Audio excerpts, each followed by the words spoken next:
Aplikasi pinjaman online ini mungkin cocok buat kalian yang sedang membutuhkan dana dan ingin segera mencarikannya dalam hitungan beberapa menit. Nah, di sini saya akan mencoba menjelaskan kelebihan dan kekurangannya serta pengalaman saya menggunakan aplikasi ini.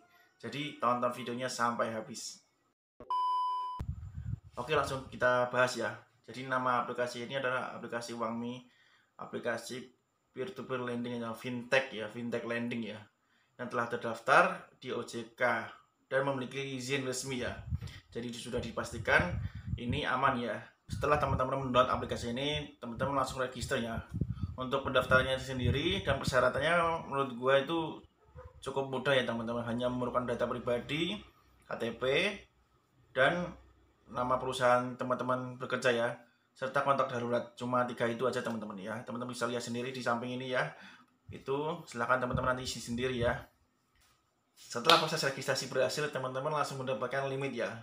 Limit itu langsung bisa teman-teman cairkan ya dalam detik itu juga, dalam menit itu juga.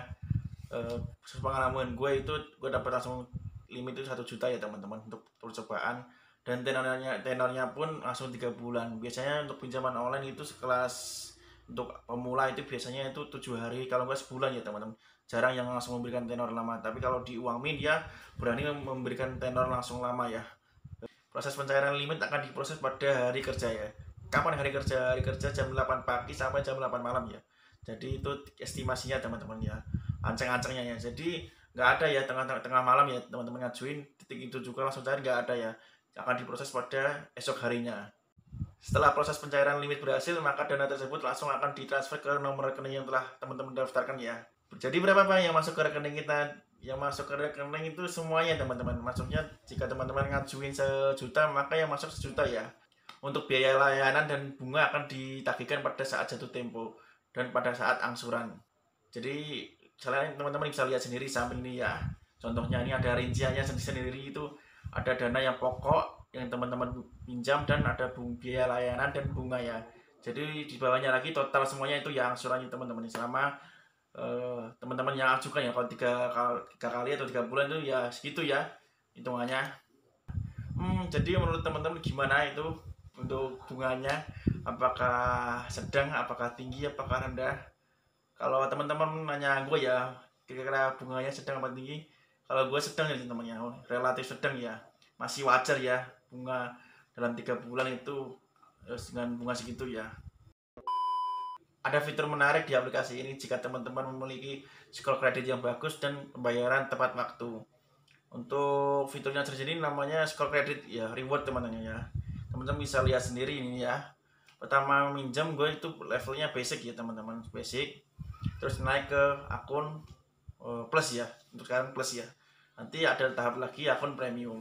Jadi yang teman-teman gue pengen jelasin di sini itu semakin baik skor kredit kalian di aplikasi ini, semakin baik pula nanti ya dapat limitnya dan bunganya akan diperendah ya teman. Bukan nggak ada bunganya ya, semakin dikecilin bunganya sih. Itu kata Wangmi sih ya, katanya gitu. Gue nggak tahu nanti ke depannya gimana.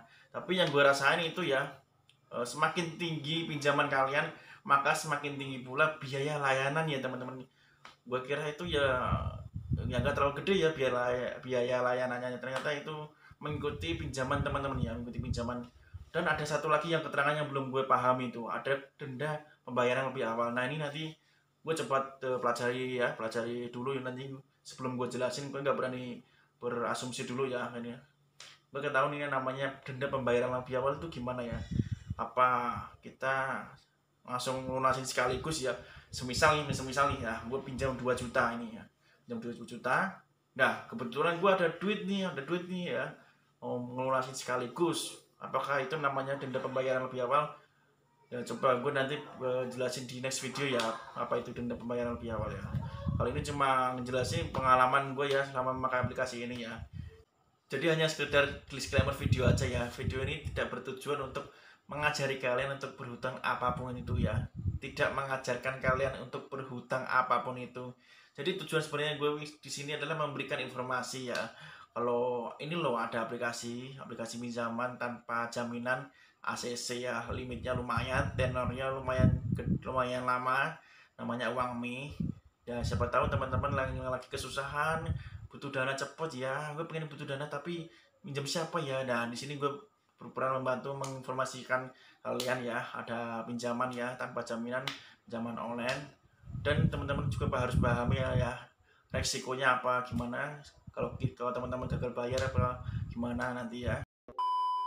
Nah, ini pertanyaan yang sering banget ditanyain sama teman-teman nih. Bang, gimana bang kalau gue gak bisa bayar bang? Bang, gimana kalau debt collectornya neror gue? Ya, solusinya ya kembali ke teman-teman ya. Gimana penyelesaiannya? Kalau menurut gue ya, kalau prinsip gue memakai aplikasi fintech ini ya, pinjol ini, ya kalian teman-teman harus bisa bertanggung jawab ya teman-teman. Jangan sampai bercita-cita ingin di telepon DC-nya. Kalau bisa ya jangan ya teman-teman.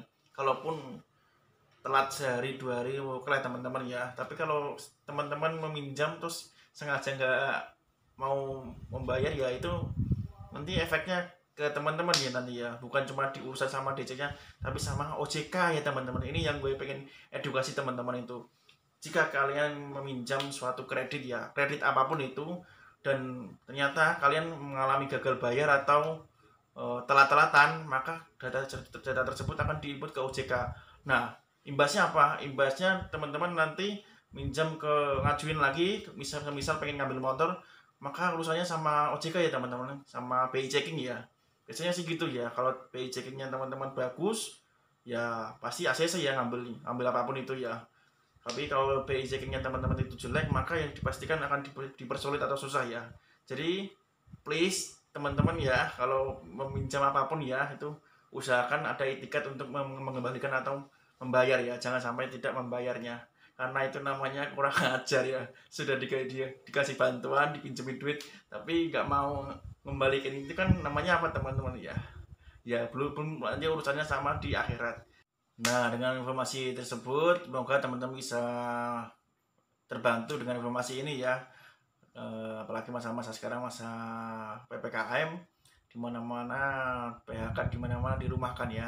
Jadi kalau teman-teman butuh dana yang mendesak banget, pengen butuh duit, ya ini ya jalan terakhir ya, opsi terakhir ya teman-teman, tanda kutip opsi terakhir kalau kalau kata gue ya pinjaman ini. Tapi ingat teman-teman harus mengembalikan lagi ya, namanya meminjam berarti kita harus mengembalikan. Oke teman-teman, semoga membantu ya informasi kali ini. Silahkan like, comment, subscribe. Sampai ketemu lagi di video selanjutnya. Bye bye.